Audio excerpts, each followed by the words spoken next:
Shield volcano और दूसरा composite volcano. ठीक, शील्ड और कॉम्पोजिट में बेसिक डिफरेंस क्या है? जैसे ये कॉम्पोजिट वॉल्केनो जिसको आप स्ट्रेटो वॉल्केनो भी कहते हो, इसको आप स्ट्रेटो वॉल्केनो भी कहते हो। स्ट्रेटो इसलिए क्योंकि इसमें लेयर्स बनी हुई होती है। स्ट्रेटो वॉल्केनो से जो होने वाला इरप्शन है वो हाईली एक्सप्लोसिव और वायलेंट होता है, और यहां से जो मैग्मा निकलता है वो एंडेसाइटिक मैग्मा निकलता है, वो गाढ़ा है, चिपचिपा है। तो एक steep side cone shape structure बन जाता है ना, एक शंक्वाकार आकृति बन जाती है, और उसके दोनों ढाल बड़े तीव्र ढाल वाले होते हैं, दोनों किनारे तीव्र ढाल वाले होते हैं, और जो वॉल्केनिक वेंट है वहां से मैग्मा निकलता है और दोनों तरफ गिरता है, परत दर परत। मतलब ऐश भी निकल रही है इसमें, मैग्मा भी निकल रहा है, ऐश भी निकल रही है, मैग्मा भी निकल रहा है, डस्ट पार्टिकल भी निकल रहे हैं, पायरोक्लास्टिक मटेरियल भी निकल रहे हैं।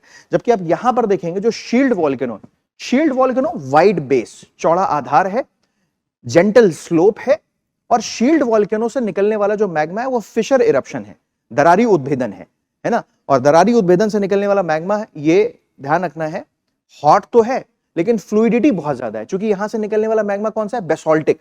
तो बेसोल्टिक मैग्मा निकल रहा है और दूर तक फैलता है वो बेसोल्टिक मैग्मा, राइट। इसका एग्जांपल ले सकते हो कि आप यूएसए में जो हवाई आइलैंड है पैसिफिक ओशन पर, वहां पर है मोना लोआ। तो मोना लोआ शील्ड वॉल्केनो का एक बेस्ट एग्जांपल है। जबकि आप कॉम्पोजिट वॉल्केनोस की बात करेंगे तो जापान में आप चले जाइए तो फ्यूजी आइलैंड है, फ्यूजी माउंटेन है जापान में, ठीक है, वो इसका बेस्ट एग्जांपल है कॉम्पोजिट वॉल्केनोस का।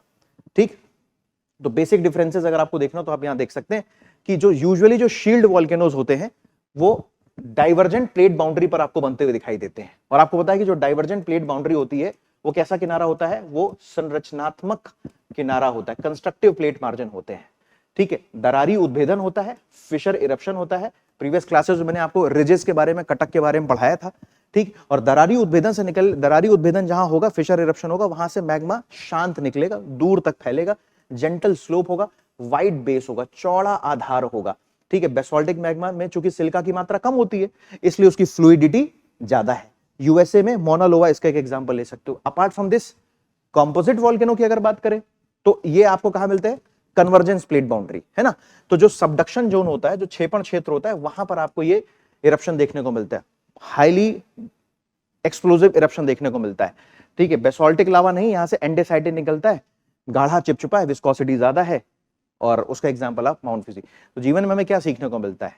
जो हमारा ये वॉल्केनो है, जो शील्ड वॉल्केनो है, ये आराम से शांति से बाहर निकलता है, एक बहुत बड़ा स्ट्रक्चर बनाता है, किसी को खबर भी नहीं होती।